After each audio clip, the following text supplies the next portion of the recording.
Hey there and hello. It is Wednesday. We are making it through the week and I'm here to answer your questions. And I got a really great question emailed to me from a fellow physical therapist about functional neurologic disorder.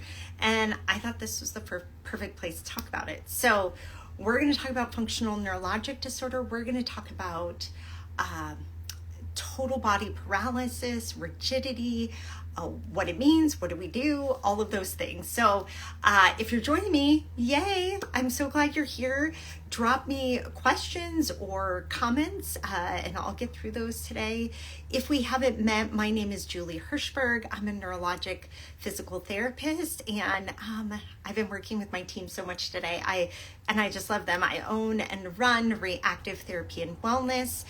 We run an integrated program for people with chronic illnesses with physical therapy, occupational therapy, psychology, and we do a lot of education and mentoring for our fellow physical therapists, which is why I get questions like this. We're in the midst of our mentoring and education group, Brain Bytes, having its doors open, and I get a lot of questions from therapists, and they're great clinical questions, and these are the kinds of things that we talk about in our community all of the time. So let me give you the question. It's a question from Sharon, and by the way, I think Sharon is an amazing PT. She goes between teaching and inpatient rehab. She had watched a webinar that we had done before, and just the insights in her question were just phenomenal. I won't read the whole thing because there's quite a bit, but this person is in the acute hospital and they have been there for 2 months, which is a very long time in the hospital. And lucky for this person was seen by a neuropsychologist who suspected some of their movement difficulties were due to a functional neurologic disorder. So thank you, amazing neuropsychologist. So that neuropsychologist brought in PT. And what this person was experiencing was essentially full body paralysis, nonverbal, had a pig tube for feeding, and this is something that we have seen in functional neurologic disorders. Absolutely. So what did this amazing therapist do? She set up co-treats with the neuropsychologist. I highly, highly recommend that if it's possible for you. Psychology and PT working together is just beautiful. And they have been making some progress. For example, so this person was fully paralyzed and not moving. Yesterday, she told me she was able to sit up, hold herself up, and paint a couple of fingernails. Awesome. So they also have identified some of her triggers that cause the rigidity and the inability to move. Also, they started coming up with some treatment strategies actually based on our webinars. So if you've been to any of our workshops or webinars or courses, we talk about the pie chart. I'm going to talk about that tonight, but they came up with things like getting out of a hospital room. Oh my gosh, this person's been in the hospital for 60 days. Let's do it.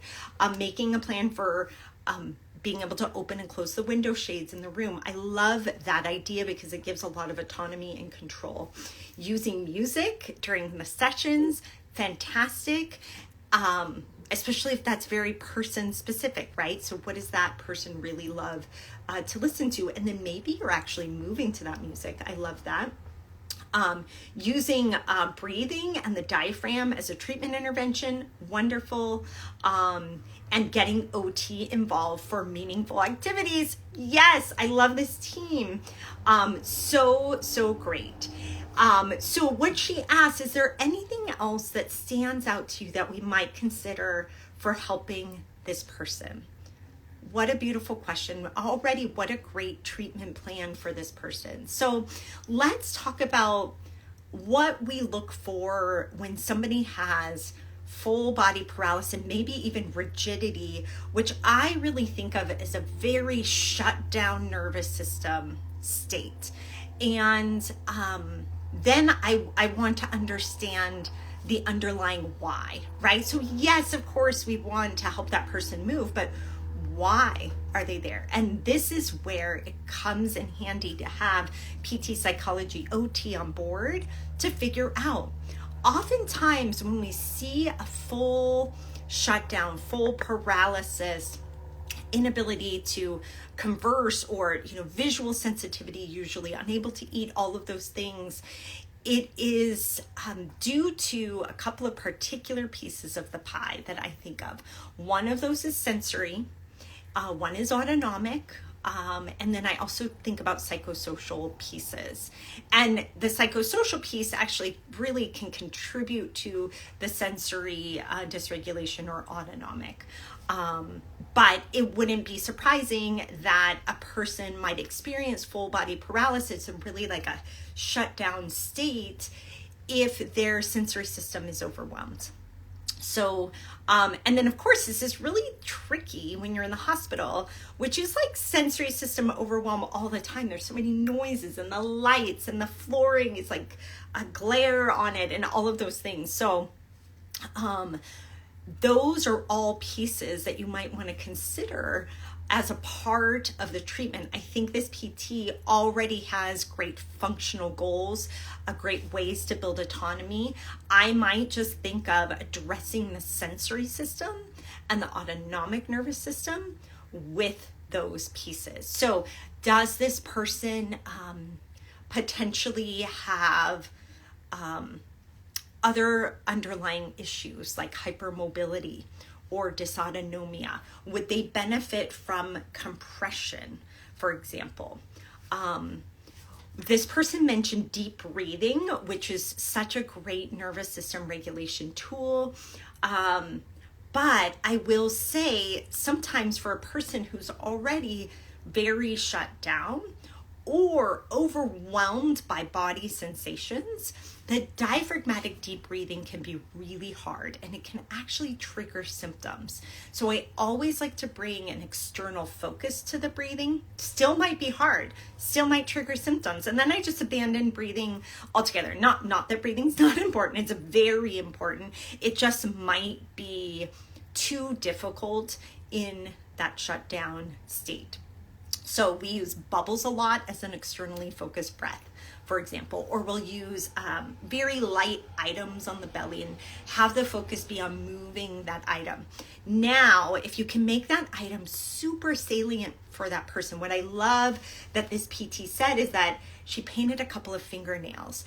I feel like you found something there, right? That person really wanted to do and enjoyed. Maybe this person's an artist.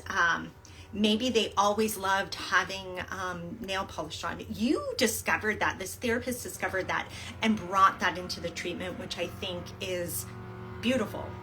So I would incorporate that into all of the things. Not that you need to do fingernail painting all of the time, but heck, if that person loves it, I would do it. But maybe there are other salient things for this person that would be really, really helpful. So you mentioned music. I'd get really specific with that music. We'd get favorite songs. We'd get karaoke going if that was what that person loved. I would move to the music. Music is such a great external focus. Singing is a really wonderful autonomic activity. Humming. So maybe you could be singing and humming and moving to a favorite song. You could use all of those pieces. And then that would bring the autonomic and sensory into those functional movements that you're already doing in the hospital. I love it. There was one other thing. I would wonder if you could maybe bring in OT for a co-treat so that you could work on, if it's an art activity or another meaningful or joyful activity, you could work on the mobility piece with that. Or maybe the OT gives you more insight into, these are the things that really resonate with this person. What I love that you've already done is built some trust and understanding and safety with this person. It is so scary to be hospitalized. It's so scary to have your full body completely shut down and rigid and not able to eat or speak or interact with people. And so bringing a sense of safety and understanding to that situation is number one. And you're already doing that. So Sharon, just many kudos to you. The other thing that I would say is it really sounds like you did this as well, is that you believed this person. They weren't faking it. They weren't trying to have their body totally shut down and rigid. People don't purposefully do that. This is not a behavioral issue for the person. They are experiencing something very real and neurologic happening. And I think really validating that and then providing a safe way to explore movement is so beneficial. And I feel like this person is just so lucky to have you. And so I'm going to answer, I see a few questions coming in here. Let me make sure I don't miss them. I saw Sarah. Yes, Sarah. Sarah just joined our Brain Bytes community, by the way. So I'm so excited because we're going to talk about all these things all year long, Sarah. Psychosocial and sensory are all my focus. Brilliant. So Sarah is a recreation therapist, and this is a really key part of having people enjoying purposeful and meaningful activities. Are the psychosocial components and the sensory components. So I'm so glad that you're in our community and going to be bringing all of your expertise as well. And Sarah also asked, would you get an art therapist involved? You totally could have an art therapist involved. Of course, we've got our OTs here going, an OT could probably do that. And I was going to say, our OTs do this a lot. They bring a lot of just meaningful occupations, because that's what it's about. And it includes a lot of art. But hey, I also have worked with music therapists or art therapists. I think it can be really meaningful to bring in other folks into the fold if you have that available. But honestly, I love OT. I'm not gonna lie. Love OT. And more focused with art therapists too. So it's interesting. We've actually talked about this kind of dream with our OT group of really having a full art center. Art is such a great tool to bring expression, to bring creativity, to bring a lot of regulation to the nervous system. I would love to have an art therapist as well. Just coming kind of down here. Okay, great question. So why is there so much crossover with Parkinson's, fascinating gait with FND, especially issues with slopes and thresholds? It feels like low dopamine, especially with the loss of arm swing during these attacks. What a brilliant question from a brilliant person, of course. And functional Parkinsonism is actually a very common form of a functional movement disorder. Now, it does not correlate with the same findings in Parkinson's. Particularly in Parkinson's, they can do a DAT scan that looks at the dopamine activity in the brain. That is not found in functional neurologic disorders. So from what we know so far, it's not the same underlying dopamine issue. However, there are some very interesting studies in functional movement disorders that have found that some folks with functional movement disorders go on to progress to have Parkinson's disease. This is not everybody, so don't start worrying that y'all are going to have Parkinson's disease, but a subset of folks. And there was the curiosity is, could this actually be prodromal to Parkinson's?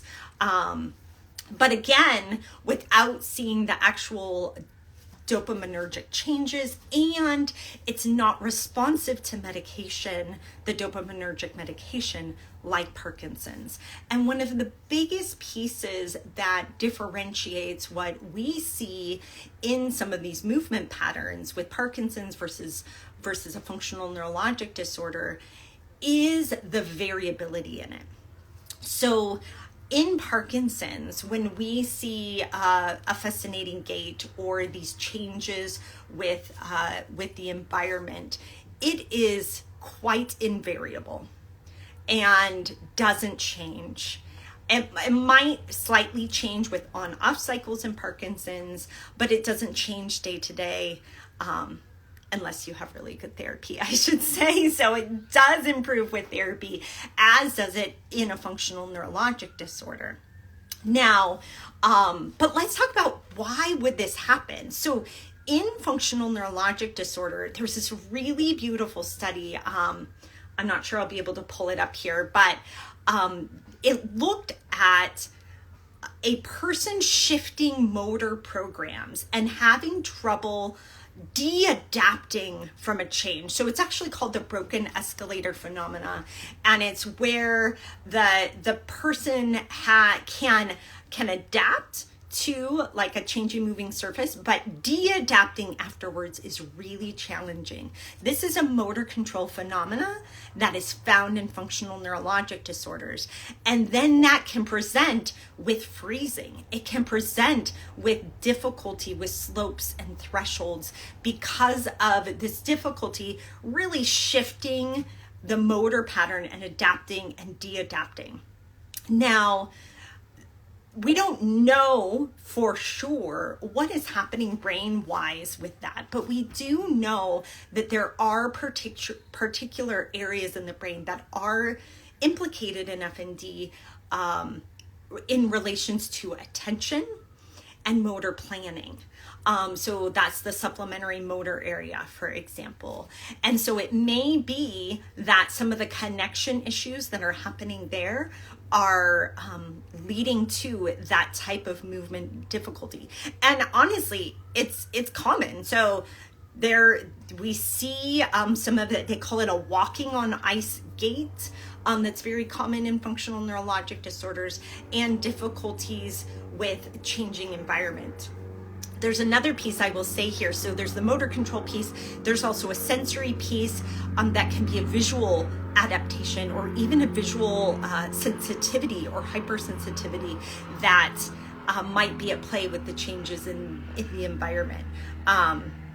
So really, really great question that honestly I could go on and on about some of the like physiological pieces. I think it's really fascinating.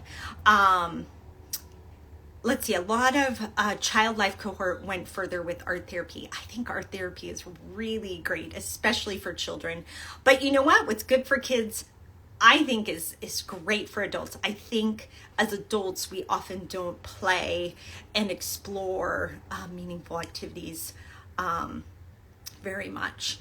What would change to dopa responsive dystonia then? So this would be very different. So dopa responsive dystonia is not a functional neurologic disorder. That's a dopamine responsive dystonia.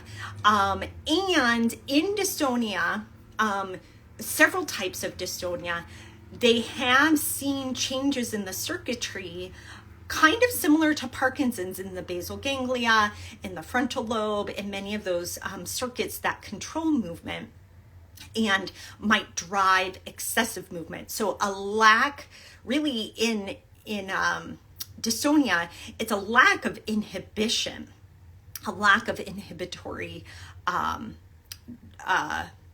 control that is causing excessive movement. So if you have a dopamine responsive dystonia, one, you do better on a a dopaminergic drug, which is great. But also some of the same things that are beneficial for other neurologic disorders are also beneficial for that. So for example, exercise, really, really beneficial in many types of dystonia. Really beneficial for humans in general and our brains. As our friend was saying, I have this, I'm not responsive to levodopa. So actually responsiveness to levodopa is part of the clinical criteria looking at Parkinson's, right? And looking at responsiveness in dystonia, right? So they'll do a trial to see responsiveness, and if it's not responsive, it's a bit of a clue. Sarah's saying, now that I think about it, I think they did find the gene that causes dopamine responsive dystonia. Yeah, even in the last couple of years, there's been so much more work in understanding the genetic factors here. This is kind of why, so a comment here, motor learning works with repetitive practice. Yes. Can you speak more to visual changes? So when I was talking about the visual changes with changing environments, so thresholds or stepping down or up a curb or entering a different room, or this happens to a lot of people with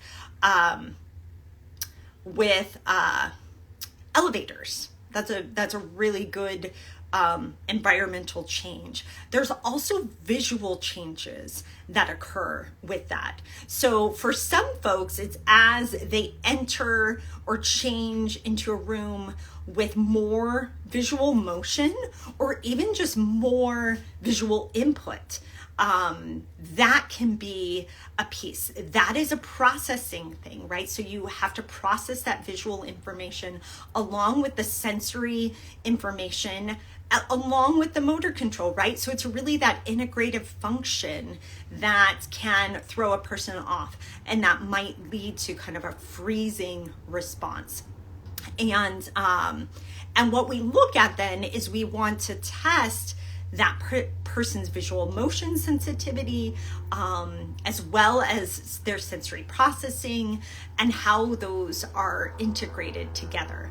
I think we're getting kind of into, like, it's complex, right? So when we see a movement problem, or like as Sharon sent me, a person that can't move at all, it's very rare that that's just one thing.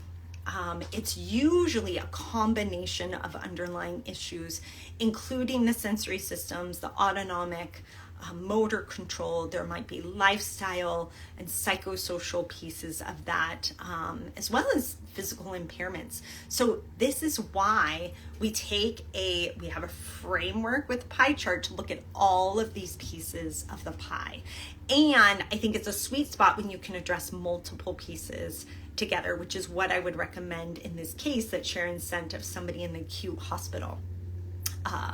So I am so excited, Sarah, that we got to talk about your case. I thank you for this great question, and just for you being so committed to helping your patients. And I want to thank you all for joining me tonight. If you're a clinician, our community, where we talk about these types of cases all year, 24/7, and really support each other in a journey to be able to make a difference and help people with complex cases. Our Brain Bytes community is open. It closes tomorrow night. So that is it for the year. It won't be open again. And actually right now, we've had all kinds of people asking us questions about the community. We offered to hop on a Zoom with folks if they have questions. So if you have questions, if you're a clinician, you have questions about our Brain Bytes community, I'm available. I've got 3 more spots tomorrow. I can hop live with you, answer your questions. Send me a direct message. I'll send you the link to sign up. I would love to get to know you and meet you. I think it'd be really fun. So yeah, just send me a message, and that is available tomorrow, Thursday. And if you want to learn more about our community, you can check it out at reactiveeducation.com/brainbytes. And this is the last time we're open for the year. I want to thank you all for your great comments and discussion as well. I love hearing from all of you and appreciate you so much. Have a wonderful evening, and I hope to see you in our community soon.